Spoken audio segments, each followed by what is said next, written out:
Hi,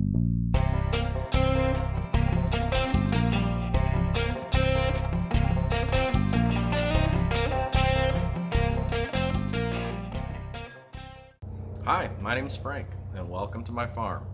This Thornapple Creek Farm is located here in south central Michigan. We're just a small little farm. We do hay production and beef cattle production, and I just figured I'd take you along and show you what it's like living a small little farm life. My wife and I run this farm. We've got a 3-year-old little girl and 1 boy on the way in September, and say we do just a small amount of beef and a little bit of hay. We sell all direct to consumer. This is what it's like waking up and starting the morning chores. So come along with me, see what it's like. So this is where we keep our corn. Whenever we finish cattle, we always do grain finished, and for us the grain is corn. We buy our grain locally from the mill here, bring the wagon down, get about 5,000 pounds at a time.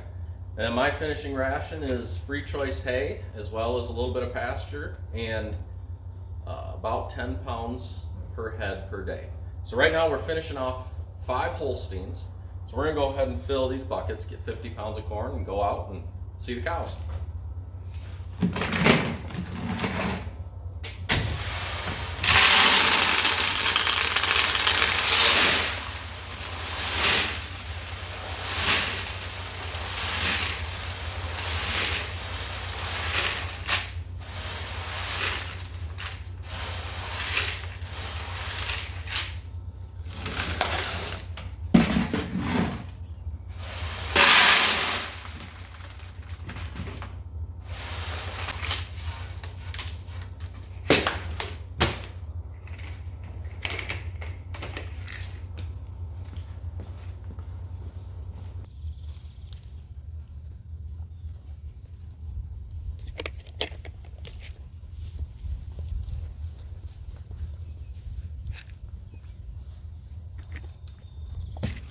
Guys, how you doing?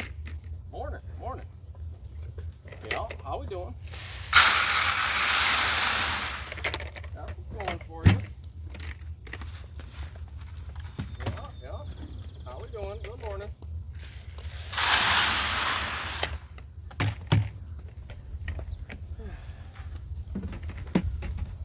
So here we are. These are our 5 finishers.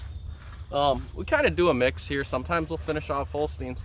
We like to finish off Angus and Hereford mix. We got a Hereford bull. But around here you can pick up Holstein bull calves real cheap. We've got a ability to get them onto a nurse cow, so we don't have to worry about bottle feeding or anything like that. And we sell these for meat just a little bit cheaper than we do our Angus and Hereford. And to me, the taste seems just as fine. I don't notice any difference. I'll take a Holstein any day of the week as far as finished off. It's all about how you feed them, but they are a little bit different than the Angus, and they don't marble out as well. You don't get as fat as steaks. I mean, it is a milk cow. There's no 2 ways about it. It is not a beef cow, but I'm not saying it's a bad beef cow either. But we do finish off our Angus. Angus, they finish out fatter. They finish off more marbled. They do a lot better on this grain. These guys take me, they'll be upwards 2 years here. This guy on the end right now, in October, he's 2 years. That's a long time to feed out a cow. And I don't think he's gonna go to October. I think I'm gonna get him in July or August, but he's really undersized from where he could be. If I let him go 2 years, we're gonna get that hanging weight of 800 pounds or so, but I don't get that out of him in 2 years or in 14, 15 months. Whereas my Angus Hereford crosses, they're looking that size at 14, 15 months. So to me, that's why we end up with these guys. They're real cheap to get. They do cost more money in the end as far as feed. It kind of just works out as a wash. But these guys, they're gonna eat their corn.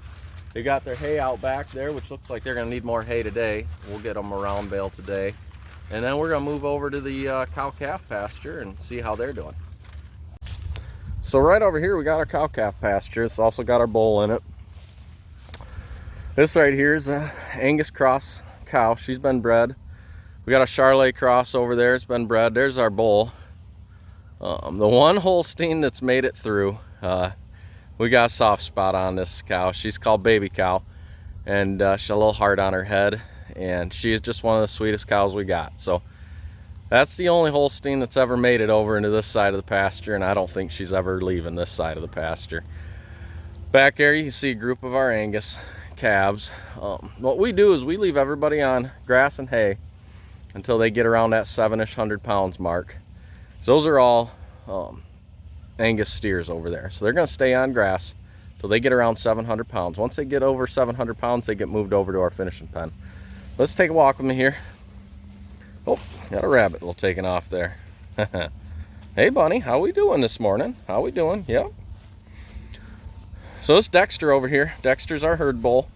He's a Hereford. I like to explain him as annoyed. Everybody always says, is he mean? He's got that ring in his nose, you know. Is he mean? No, he's not mean, but he's just kind of annoyed. That's the best way I can explain it. You get into pasture with him, and he's never shown any aggressive tendencies, anything like that, but he also doesn't want to be your friend by any stretch of the imagination. So we're gonna go over, we're gonna check their water. If they let me here, we'll maybe get them down with some fly spray. I'll usually throw a little bit of grain in their feed trough and get them hit with some fly spray, just help them out. This time of year, flies are just horrible around here. But they just got some hay yesterday, so they're good on hay. Water trough's full. We got an automatic water here, and that's full up. It looks good over here. So we'll switch over to our finishing pasture, check their water, see how they're looking. Their water's looking good, so no issues there. Because say their hay, they're gonna need a round bale today, so we're gonna get them a round bale.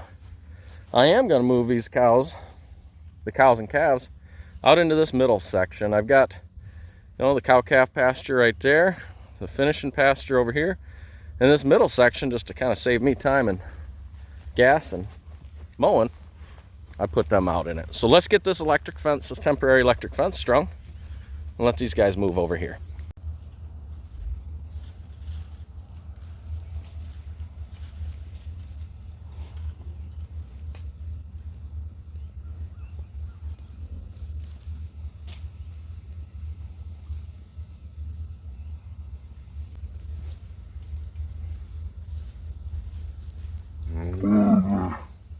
Alrighty, here we go. So what we do is we just stretch a quick 2-strand electric fence, temporary fence across there.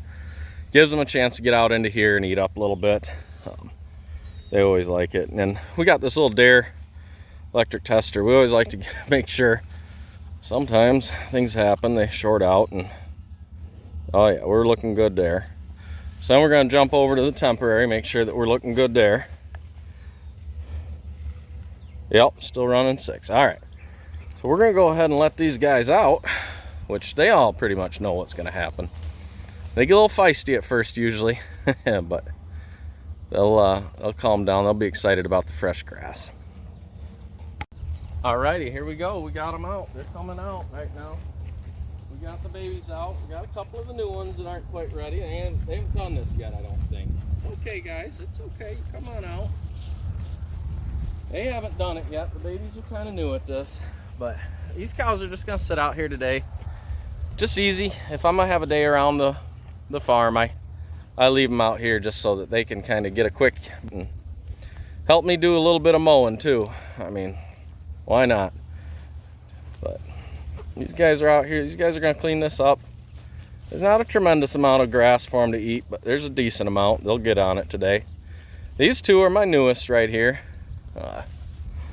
They're just not sure. I don't think they've actually come out here yet, so it'll take them a minute, but they'll figure it out.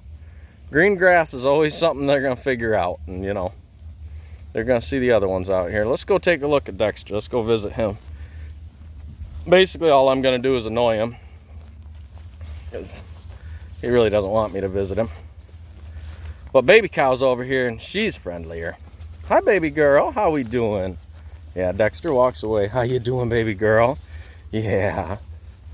Oh, them flies bothering you, huh? We'll get you sprayed down today, girl. Dexter says, I'm going to eat me a little bit of walnut. This is something I wasn't sure about. We got a lot of walnuts around here. Talked to a couple of friends, and you know, because walnuts can be, I think I'm not mistaken, deadly for horses. I've never owned a horse, but I think I've always heard that. But these guys love them. They eat them like crazy. So I've had plenty of them eat them. Nothing bad's happened yet. So we're gonna get these guys sprayed down if I can. I'm gonna go get some spray, and it's usually a matter of chasing them around, but I don't know if it bothers them. It sure hell bothers me though when I look at them. Hi baby girl, how we doing? Yeah, look at all them flies on you. That's just horrible. But she's a good looking girl. She's presumably been bred by Dexter. This one we call over here, we thought this pretty girl was a Jersey mix when she came to our farm. She was actually a free cow, and so we nicknamed her Ms. Jersey. Quickly realized I don't think she's got any Jersey in her. I think she's an Angus Holstein cross. She's been bred as well, presumably. Not very far along. They're all just within a couple of months of being bred by him. We breed them early spring, and then that way we've got some early spring calves. And then one we call Ms. or Pretty Cow up here. We only name the ones that we keep because it just seems pointless not to. But Pretty Cow up here, she's Charolais Holstein cross. She's presumably been bred as well. She's got a good stance to her. I love the way she looks. I like looking at her all the time. She's just a good looking cow. She's pretty friendly for the most part. But all these cows, these 3 cows I kind of named off, so we don't usually buy heifers. But these 3 cows we kind of named off, they come off a farm that was not doing real well and not able to take care of their cows like they wanted. So we got them, we've been taking care of them. We got to get a vet out here, get them horns off of them. Just because as those horns get bigger, they're going to become problems. But that'll happen, we'll get them done. We've had them about a year. It's going to take them, it takes them a while to grow decent sized horns to where they actually become an issue. And then this old girl right here, I call her an Angus, but I mean, I'm sure with the white on her belly, she's not full-blood Angus, but she's got a bit of Angus in her. You can just tell by the way she walks. She's presumably been bred as well. But she's a good-looking cow. She'll make some nice calves. That's what we got. And these guys are just going to hang out here eating today. They'll end up in the backside. So the reason we call ourselves Thornapple Creek Farms is the Thornapple Creek runs right along our property. They always end up on the backside laying up by that creek bed because it's always cooler back there. So that's what we got going today. Thanks for coming along with us. I mean, that's just a real simple, quick daily thing that we do every day. Get some grain, check on these cows, see if they need any grass, move them around, make sure their water's good. And that's it, really. I mean, that's the day-to-day chores that have to be done. I can accomplish these day-to-day chores in 20 minutes. It doesn't take a lot of time. What takes a lot of time is fixing and building infrastructure, improving infrastructure. That's the stuff that always takes time. And I think on this next episode you're going to see that. I'm starting to build a cattle loading chute just to make it a little bit easier to get them up to the market, and that takes time and work. But anyways, thanks for coming along today, guys. Appreciate it. If you like this kind of content, give me a follow, a thumbs up. I'm going to try and post regularly. It's kind of a new thing for me, but a friend of mine got me into it, and we'll just kind of see how it goes. Thanks a lot.